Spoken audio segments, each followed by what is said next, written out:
करने वाले थे और फिर खुदा ने हमें इस्तेमाल किया। एक तो बल्कि निकाह हो चुका था, रुखसती होने लगी तो इतनी जंग शुरू हो गई कि शायद वहाँ पे गोली चल जाती या छुरियाँ चाकू चलते, लेकिन खुदा ने हम दोनों को वहाँ पे इस्तेमाल किया और हमने फिर वहाँ से रुखसती की। तो वो लोग मुबारक हैं जो सुलह कराते हैं। तो इसलिए हम सबको हर वक्त इसी तरीके से रहना है कि हम सुलह कराने वाले हैं, ना कि हम लड़ाइयाँ झगड़े डालने वाले हैं। हालेलुया।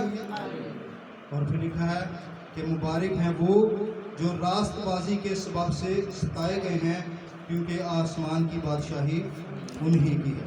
कलाम मुक़द्दस के पढ़े और सुने जाने पर खुदावंद की बरकत हो।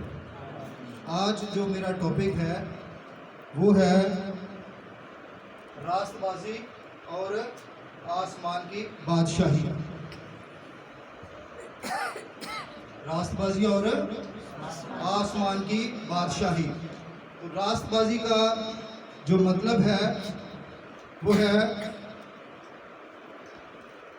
कि दुरुस्त रवैया। क्या मतलब है? दुरुस्त रवैया। और रास्तबाजी जो है ये अब्रानी के लफ्ज़ सिद्धाका से निकला है, और रास्तबाजी के अलावा इसका तर्जमा जो है वो सदाकत का है, लेकिन सदाकत का बुनियादी मतलब जो है वो रास्तबाजी ही है। इब्राहिम के बारे में लिखा है और वो खुदावंद पर ईमान लाया और ये उसके हक में रास्तबाजी शुमार किया गया। पैदाइश 18 बाब और उसकी 19 आयत में लिखा है कि मैं खुदावंद ने कहा क्योंकि मैं जानता हूँ कि वो अपने बेटों और घराने को जो उसके पीछे रह जाएंगे वसीयत करेगा कि वो खुदा की राह में कायम रहकर अदल और इंसाफ करें, ताकि जो कुछ खुदावंद ने इब्राहिम के हक में फरमाया है उसे पूरा करे। खुदावंद ने इब्राहिम के हक में क्या फरमाया था? पैदाइश 15 बाब और उसकी 2 आयत में लिखा है, मेरे साथ आप देख सकते हैं। जब इब्राहिम ने कहा था कि ए खुदावंद खुदा, तू मुझे क्या देगा, क्योंकि मैं तो बे औलाद जाता हूँ और मेरे घर का मुख्तार दमिश्की अलीअज़र है। फिर इब्राहिम ने कहा, देख तूने मुझे कोई औलाद नहीं दी, और देख मेरा खानाजाद मेरा वारिस होगा। खानाजाद का मतलब है घर में रहने वाला। तब खुदावंद का कलाम उस पर नाज़िल हुआ और उसने फरमाया कि ये तेरा वारिस ना होगा, बल्कि वो जो तेरे सुलभ से पैदा होगा वही तेरा वारिस होगा। और वो उसको बाहर ले गया और कहा कि अब आसमान की तरफ निगाह कर, और अगर तू सितारों को गिन सकता है तो गिन। और उसने कहा कि तेरी औलाद ऐसी ही होगी। और वो खुदावंद पर ईमान लाया और इसे उसने उसके हक में रास्तबाजी शुमार किया। रास्तबाजी और खुदा की बादशाही जो है ये लाज़िम मलज़ूम है, जैसा कि लिखा है, मुबारक हैं वो जो रास्तबाजी के सबब से सताए गए हैं, क्योंकि आसमान की बादशाही उन्हीं की है। और ये भी लिखा है कि अगर तुम्हारी रास्तबाजी फ़कीयों और फरीसियों की रास्तबाजी से ज़्यादा ना होगी तो तुम आसमान की बादशाही में हरगिज़ दाखिल ना होंगे, क्योंकि खुदा की बादशाही रास्तबाजी पर मौकूफ़ है। अच्छा, यहाँ पर क्यों लिखा है कि फ़कीयों और फरीसियों की रास्तबाजी से ज़्यादा? इसका क्या मतलब है? क्योंकि फ़कीयों और फरीसियों की जो रास्तबाजी थी वो सिर्फ दिखावे की थी, खोखली थी, सच्ची नहीं थी। लेकिन हकीकी रास्तबाजी जो है वो खुदावंद यीशु मसीह की है। हालेलुया।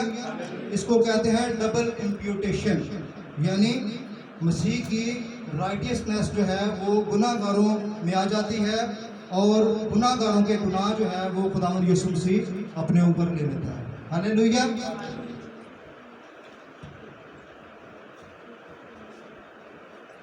आगे हम देखेंगे कि रास्तबाजी 2 तरह की होती है, शरीयत की रास्तबाजी और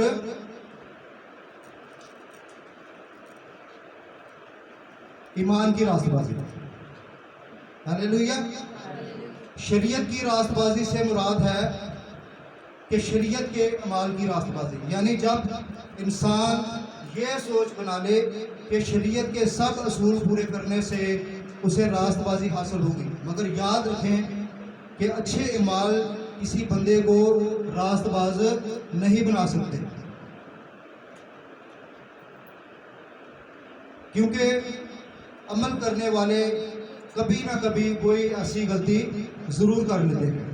جیسا کہ بعض اس کے 7 باب میں لکھا ہے کہ زمین پر کوئی ایسا راست باز انسان نہیں کہ نیکی ہی کرے اور خطا نہ کرے. پھر شریعت کیا کرتی ہے؟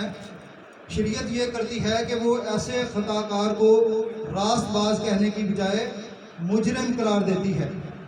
شریعت کی راست بازی کا دوسرا نام جو ہے وہ ہے انسان کی اپنی راست بازی، یعنی جس میں وہ اچھے کام کرنے کی ہمت تو کرتا ہے مگر کر نہیں پاتا.